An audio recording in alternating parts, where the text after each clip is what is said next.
Hi, everybody. Welcome to today's Career Chat. I'm Krista Harmon, a workforce development consultant with the Kent ISD. And I'm so delighted to have Joel Hondorp with us today. He is a Grand Rapids city clerk. And so welcome, Joel. I'm glad to be here. So Joel, one of the favorite first questions on our career chats is when you were 15 or 16, did you think you'd grow up to be a city clerk? Tell us about that early thinking. No, believe me, it's the furthest thing from my thought path.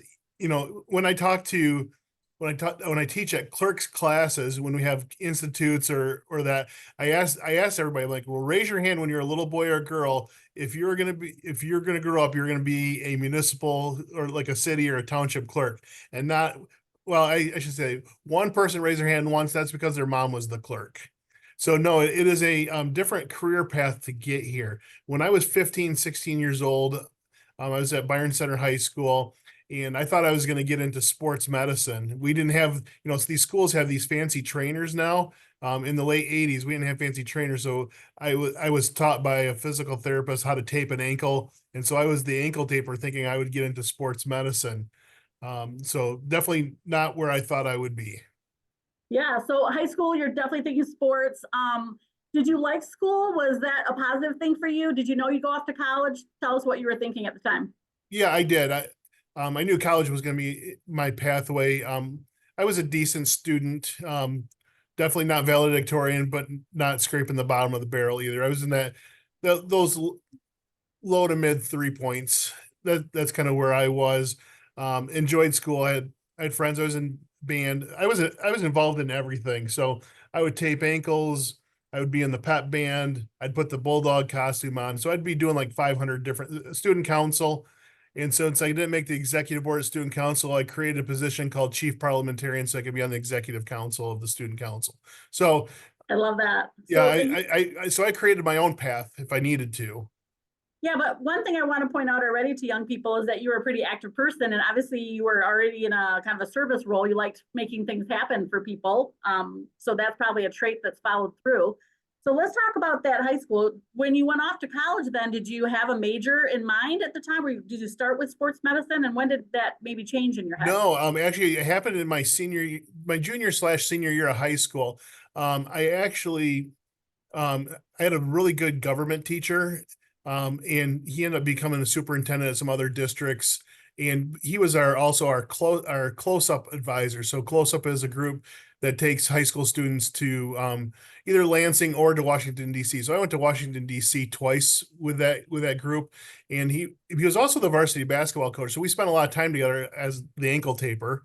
Right. Um, so we spent a lot of time together, and we were in the gallery at the state capitol. He goes, I know you like the sports medicine thing, but I see your passion for government and politics a little bit better. He goes, you could go to MSU and work as a page or do something here at the Capitol. And that triggered something for me. And so guess what, students? Sometimes those teachers might have some advice that maybe pay attention to. It totally changed my trajectory of what I was going to do. So then I went to Michigan State University as a political science major. Oh, what a blessing to have someone who And was. I did work in the Capitol as a student janitor. So I wasn't fancy in the page outfit, but I did get to meet a lot of representatives and stuff as I cleaned their offices after hours. So you did that during college, the student janitor? Yes. Yeah. So a couple of things on that. Um, you obviously liked your government class, and he was instrumental in that. When you started taking classes in political science, did you have like an initial like this is right, this feels good? Did you ever second guess it after that, or did it feel like this is the right thing? No, I didn't. I didn't second guess it. We always can look back and say, "Wow, I wish I would have done something different." For my career path, I probably would have been better off in public administration than political science. But never let that hinder you. The degree you have never has what you do. I'm definitely not a political science. I became more of a public administrator slash politician slash candidate slash campaign person rather than a political scientist where I'm doing statistics and the like. So in just because what your degree is, when we talk about what clerks do in a little bit, you'll find out people come from lots of different backgrounds to get into government work. Yeah, and I think this is why we love having career mentors, Joel, is that there's a lot of anxiety for young people to get it right with that first major at college, right? That they're going to screw it up if they choose the wrong one. So you're a perfect example that you pick something that you enjoy, but there could have been a different path to get where you are too. There's just not a one road. So that's important to hear. Sure. Yeah, and so like, and then and busy people are busy people. So I got involved in a lot of things when I was at Michigan State University.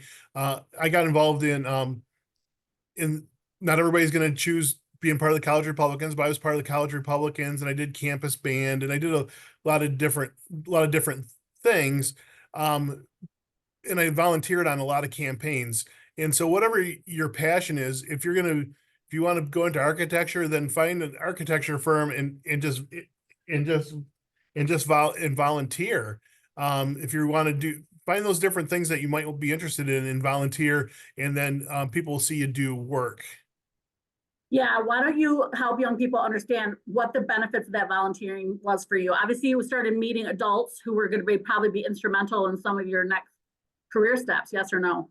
Yeah, that's a big thing. I was actually reading something from a consultant today, a career coach about menial tasks, and the whole thing is do the menial things, stuff envelopes. If you have a passion, if your passion is climate, then volunteer at a climate thing. If your passion is helping the unhoused, find that stuff, stuff envelopes, go door to door.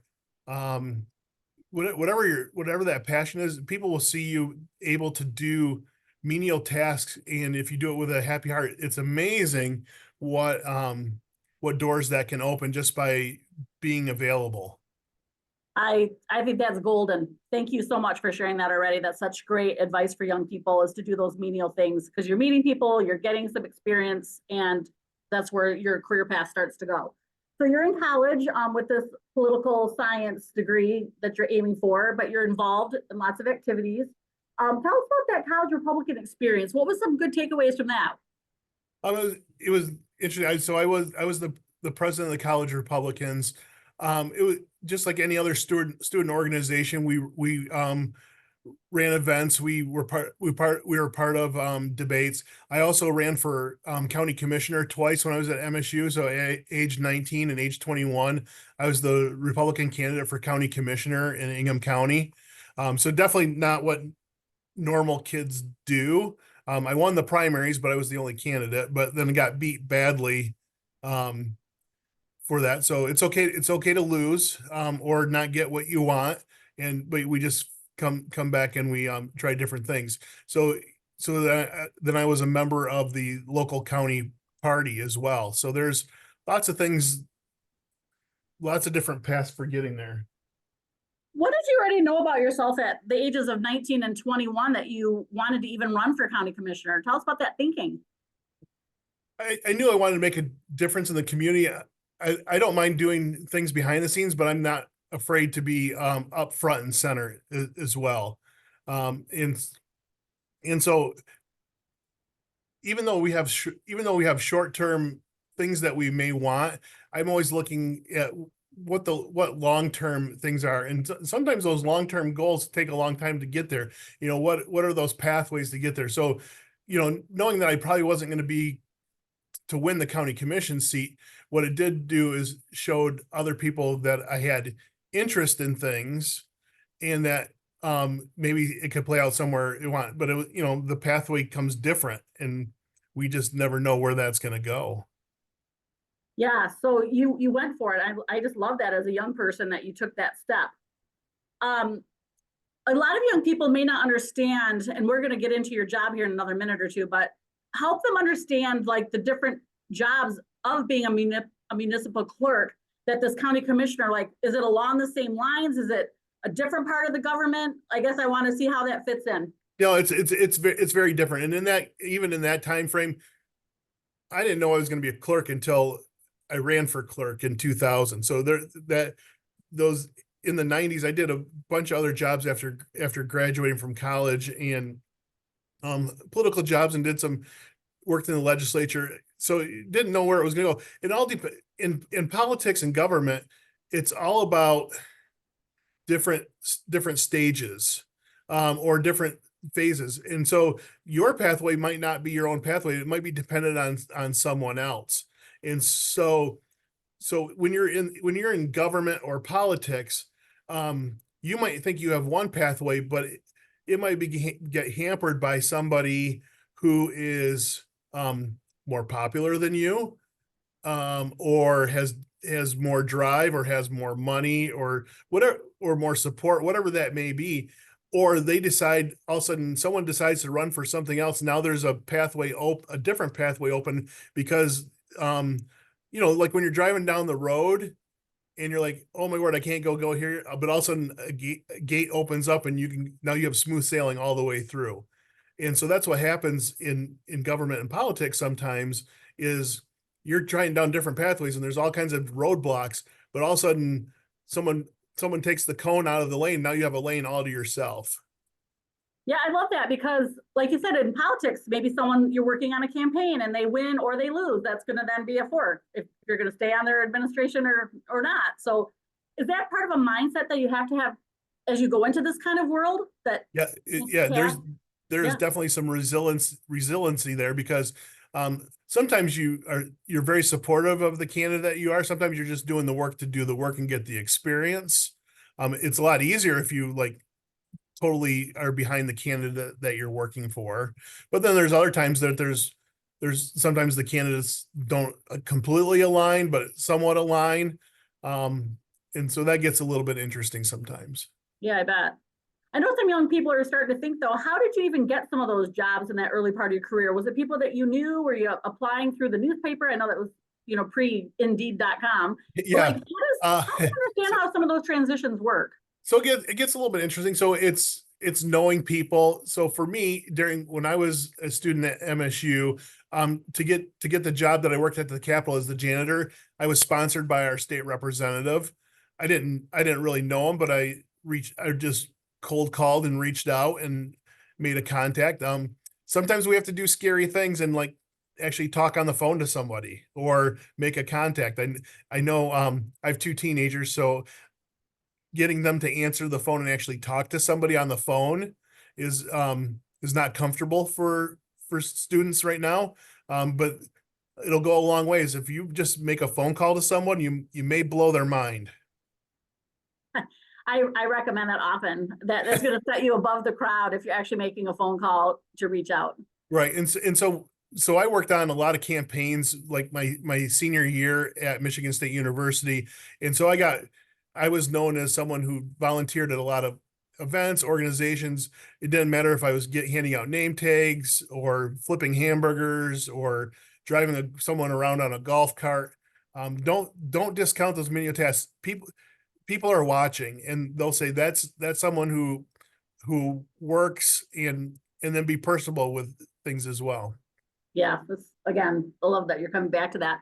So when did you decide then at 2000 to run for that city clerk? What had you learned about that you thought that might be a good fit for you? Well, in the meantime for that, since I lost those two first elections, then I moved back to Byron Center after being in Lansing, and then I ran for township trustee in Byron Township, and I got elected at age 24 as a township trustee. So part-time position, a member. It's like a city councilman. And so then I served 4 years on the township board while I was working on campaigns and and in the legislature. So I did that for 4 years. Then our township clerk ran. So this is one of these pathway things. I didn't think I thought my pathway was going to be state representative, state senator, maybe governor. That's where I thought my pathway was going to go. Mm-hmm. But lo and behold, one of those pathways changed, and our township clerk ran for county clerk. So kind of different positions. And so the township clerk ran for county clerk. And since we were on the board together, I ran for township clerk and won. And so I served as the Byron Township clerk for 18 years before I became the city clerk of Grand Rapids in 2018. Okay. So I love that. So that's really where it started. You just kind of started going up, and again, you're in the right place at the right time, or meeting people, someone who knew you, or like, hey, try this. This could be really good for you. Right. And so it wasn't, so I moved from the other side of elections, from the campaigning side to the administration of elections. Yeah. Help us understand some of those differences now. So when you're campaigning, you're working through the systems of getting people to vote for you, getting out the vote. On the administration part, we're doing the we're not really concerned with who the candidates are and how many candidates and what the process. We're more interested in what are the laws on how we run the elections, how we have fair, safe, secure elections to make sure every voted. We don't care who's voting. We just make sure that everybody who is eligible to vote is registered to vote and can vote safely and securely. So how does one learn to become a township clerk? Do they send you to training? Is it someone is able to mentor you? Like kids want to know that because that Well, obviously wasn't your college degree. so yeah, so that becomes that's why I should have been in public administration had I known what I know now. I always give kids two when I mentor students, I give them two advices. Take an accounting class or a finance class and take a small engine repair. It'll save you a lot of money on various things. Um, so diversify yourself. I laugh because the township clerk position, I thought I was just going to be doing elections and taking some minutes, but it ended up being almost an accountant. I had to learn accounts payable and payrolls and a lot of human resource stuff that was not my well. So yes, I had to do a lot of training and a lot of classes, and then I call it the clerk world. The clerk world is really tight. So we mentor each other. So I spent a lot of time with the Gaines Township clerk, which is just next to where Byron Township is, and learned a lot from fellow clerks. And now I do the same thing I back love to it. new clerks. So 18 years there, and obviously rewarding if you're there at some level, just serving your community and making sure elections are free and fair and all of that. When did you know was the right time? Was it something you'd aspired to kind of take it to the next level of the size of the city? No, no. Once again, not in my thought. I mean, I could have retired out. Well, I was getting kind of bored because I was kind of in the same system, and it was that time that it was time to do something different. And the Grand Rapids City Clerk retired, and then they needed to fill a position really fast because they had the 2018 elections coming, and so then so I applied and I got hired as the clerk, and the rest is history. What's interesting is when you look at Grand Rapids city clerks. So for example, I got elected as the Byron Township clerk. That's elected. I'm elected by the people. The Grand Rapids city clerk is appointed by the city commission. So the clerks become clerks different ways. And the five previous clerks before me weren't clerks at all. They worked inside the city, whether they were they were a secretary and moved their way through different departments, or they worked in other departments and moved their way up and eventually became the city clerk. So they were like the five clerks before me were all kind of in the city system and moved their way up through different departments for their 30-year careers and then became clerks. So I was probably one of the first clerks in the modern era that they actually hired someone that was a clerk. I mean, I knew Grand Rapids. I worked for the city of Grand Rapids for 4 summers. We could spend a half hour on all the weird summer jobs I had, so we won't go into that. But don't discount menial work. You learn Yes, a lot. yeah, Um, absolutely. and so I mean, I knew Grand Rapids. My dad worked for the city of Grand Rapids for 30 years. So I wasn't unknown to Grand Rapids, but I had to learn some of the different culture. I mean, you're talking 8 precincts in Byron Township to 74 precincts in Grand Rapids, 200,000 people compared to 25,000 people. It's different. But Right.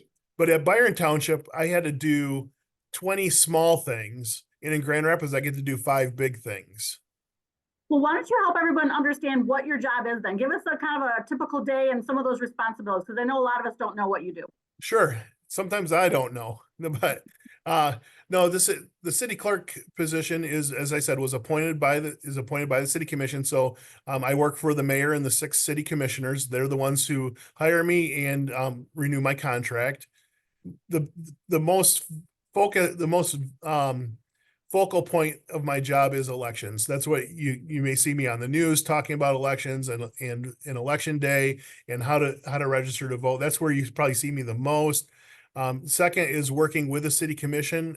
I sit next to the mayor at every meeting and help her run efficient meetings and advise the mayor during those meetings. We keep track of everybody's, their time. We make sure that the agendas are out. We do the official proceedings, which is the minutes after the meeting.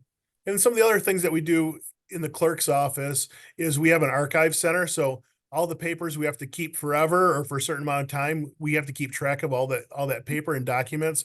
We have some documents that go back to the early foundings of the city of Grand Rapids.